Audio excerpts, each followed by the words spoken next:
Doctor Raúl Noblecilla, muy buenos días. Querido Rodolfo, gracias por la invitación, a tus órdenes. Una impresión general sobre esta segunda vuelta, que es un dolor de cabeza para todos, entiendo. Sí, indudablemente representa más que un dolor de cabeza una incertidumbre, ¿no?, hacia el futuro, en donde si tú me estás pidiendo una opinión muy personal, yo me inclino a no ir con Keiko ni a la esquina. Con Castillo sí. No te estoy hablando aún de Castillo, ya. Estoy hablando de las certezas que tenemos. Ya. Ahí coincide con Richard Arce. Sí, lo he escuchado muy atentamente al ingeniero Arce y por supuesto es que es difícil no coincidir en una situación tan clara como lo es quién es Keiko Fujimori, qué representa Keiko Fujimori. Entonces, no podemos de ninguna manera dejarnos gobernar no por una antipatía política, sino por una antipatía contra una criminal. Porque Keiko Fujimori eso no está probado, una criminal. Eso no está probado. Las acusaciones contra Keiko Fujimori, las solventes posiciones del Ministerio Público para conseguir momentáneamente sus prisiones preventivas nos hablan de que no debería quedar un ápice de duda de que Keiko Fujimori debería no solo afrontar un juicio, sino ser condenada. Y no hay ninguna sentencia. No, sentencia aún no hay, pero sí. Ni siquiera hay un proceso judicial todavía. Hay una acusación, sí, pero no se ha iniciado. No se ha iniciado el proceso judicial, pero todo lleva a entender de que los crímenes que yo en lo personal sí considero que ha cometido Fuerza Popular a través de esa organización criminal, van a ser merecedores de un castigo. O sea, no solo es el padre, sino también ella. Es que la hija es la continuación de una idea fujimontesinista, con lavadas de cara. Y además Keiko ha reconocido, me parece que en una entrevista en El Comercio este fin de semana, que efectivamente su padre es el estratega de su proyección a la segunda vuelta. Seguramente, él debe estar muy contento, tal vez haciendo maletas. ¿Quién no está contento cuando su hija dice, lo primero que voy a hacer es liberar a mi padre? Por supuesto, y eso tiene un doble sentido. No solamente es la persona de Fujimori, sino es liberar, ¿verdad?, o sacar y limpiarle la cara a todo el desastre y el crimen que significó la dictadura fujimontesinista en los 10 años que usurpó el poder. ¿Será por eso, en las redes sociales lo leí, será por eso que de algún modo Vladimiro Montesinos, a través de su abogada, está, digamos, apoyando la candidatura de Keiko Fujimori? O sea, él ve la posibilidad de que también pueda solucionarse algunos problemas que él tiene con la justicia.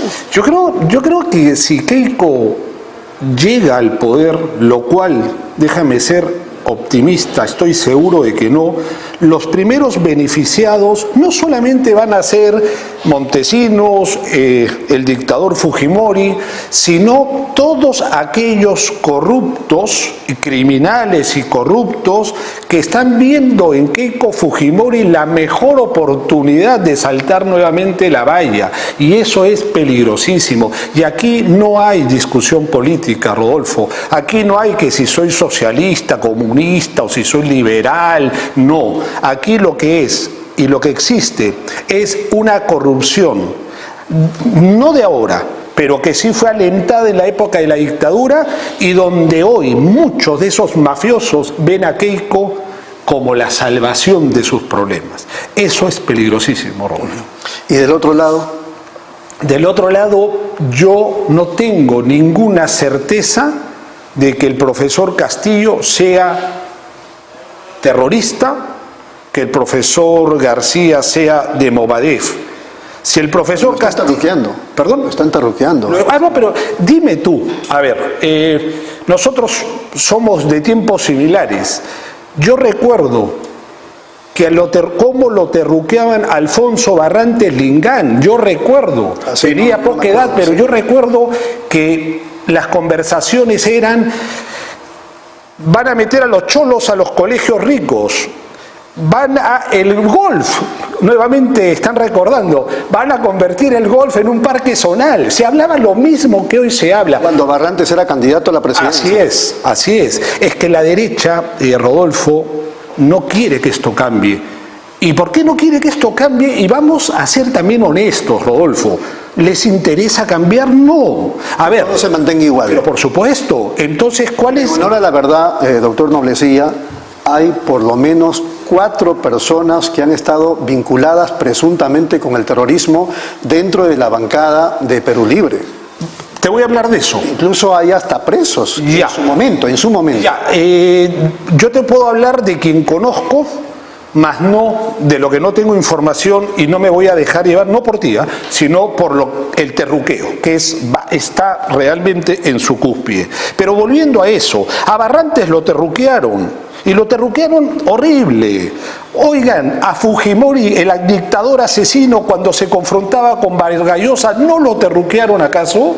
¿No hablaba que Fujimori iba a ser pues prácticamente el demonio? Lo fue, ¿no? Por supuesto que lo fue, y más que lo superó al demonio. Pero no se hablaba. ¿Esto qué quiere decir, Rodolfo?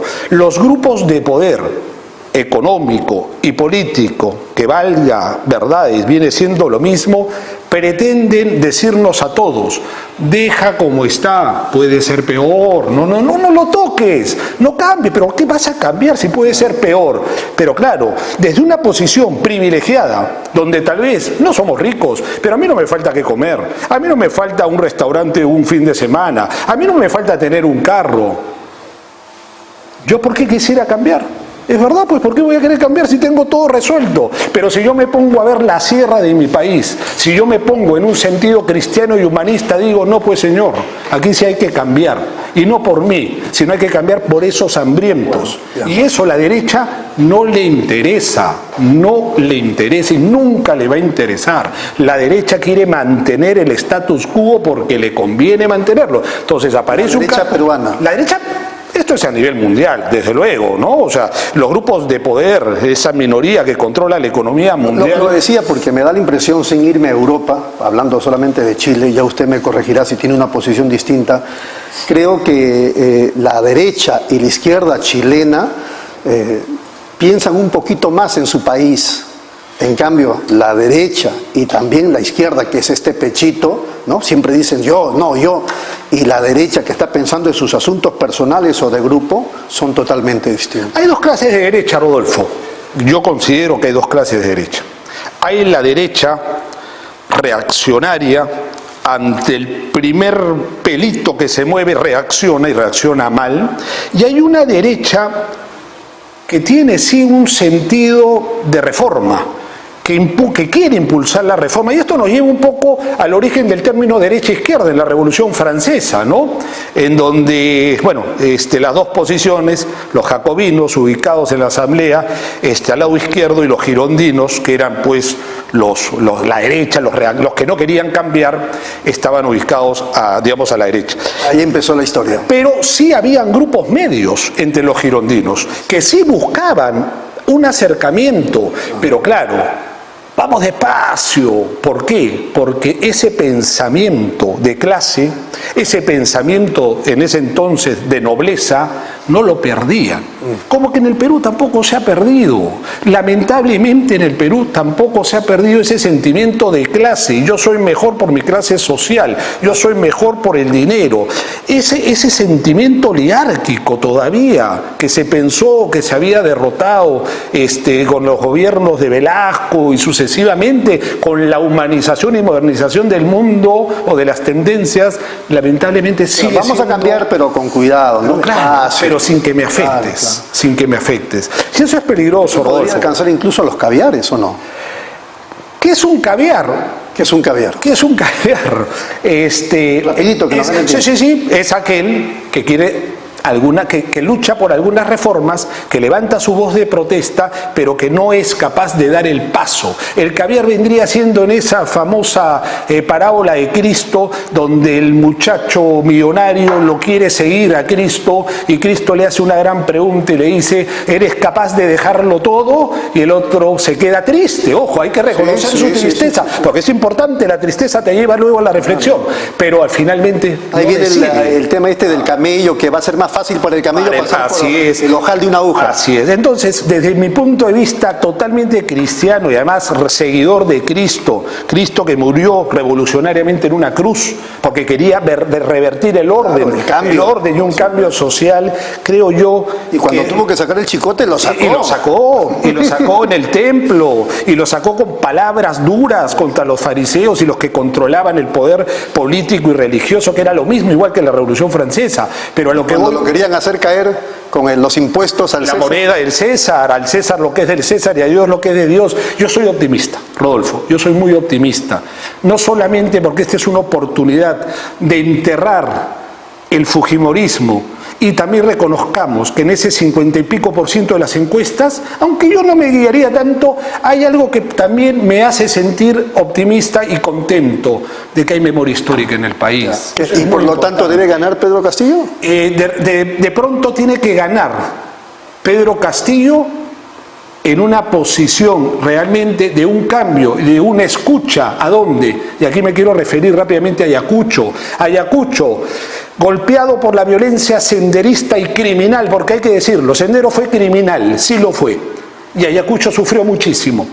También el Estado hizo destrozos contra los derechos humanos. También hay que ser hombre y reconocerlo. O sea, ¿usted está de acuerdo? Pero lo que yo te digo, Rodolfo, la voz de Ayacucho es muy significativa, porque después de esa barbarie que sufrió por el lado del comunismo, la extrema izquierda, y por el lado de los conservadores apoyados por los militares de entonces, hoy le está diciendo con Pedro Castillo: queremos y necesitamos un cambio. O sea, ¿usted está de acuerdo con la desactivación del Tribunal Constitucional y la disolución del Congreso para facilitar el tema de la nueva Constitución? No, la nueva Constitución, ya lo dijo el profesor Castillo, va a ser consultada en referéndum, lo cual me parece ya cambió. Pero me parece democrático. Y si de sacar su hoja de ruta. Si de democracia hablamos, mi querido Rodolfo, déjame decirte, y ojalá me creas, que si hay alguien que representa un potencial peligro para las instituciones, para los derechos humanos, para las pocas reivindicaciones obtenidas en los últimos años, es la corrupción liderada por una organización criminal que se llama Fuerza Popular y cuya líder es realmente una corrupta. Y es una Por lo criminal. tanto, que gane Perú Libre, cuyo dueño y señor es Vladimiro Cerrón, condenado por corrupción. No quiero hablar de Cerrón, yo no voy a votar por Cerrón. Pero él es el hombre fuerte del partido. Podrá ser el hombre fuerte, pero Él es el estratega en esta campaña, así como Alberto de Keiko. es que yo no podría comparar pues a un demonio, a un criminal, a un asesino como Alberto Fujimori, ni siquiera con grandes pecados de otros políticos. Para mí ahí el fiel de la balanza se va a inclinar totalmente. Ahora, no nos preocupemos tanto, hay que ocuparse, vamos a ocuparnos un poco, hay que escuchar, pero ojo con los miedos de comunicación, Rodolfo, los miedos de comunicación son determinantes y la reacción va a utilizarlos porque está en pánico. Doctor Noblecilla, ha sido muy amable, muchas gracias. No, a ti, Rodolfo. Muy gentil. Gracias. Ha sido el doctor Raúl Noblecilla. Vamos a la pausa de inmediato, regresamos.